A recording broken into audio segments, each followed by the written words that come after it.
సంపద తరిగిపోయేటప్పుడు ఎవరికీ చెప్పా పట్టకుండా హారతి కర్పూరంలాగా కరిగిపోతుందని చెప్పడానికి ప్రతీక. వ్యాపారం చేయడం గొప్ప కాదు, వ్యాపారాన్ని ధర్మబద్ధంగా న్యాయబద్ధంగా చేయడం గొప్ప.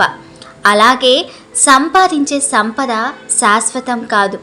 సిరి సంపదలు ఎప్పుడైనా రావచ్చు పోవచ్చు, కలకాలం నిలిచేది మాత్రం ధర్మం న్యాయం మాత్రమే అని వివరించాడు.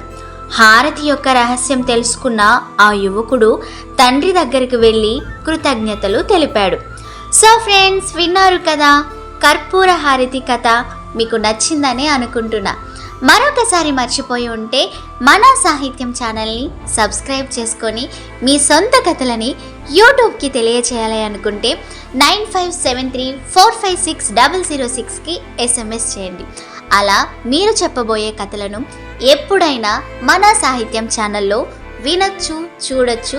మీ ఫ్రెండ్స్కి కూడా షేర్ చేసుకోవచ్చు.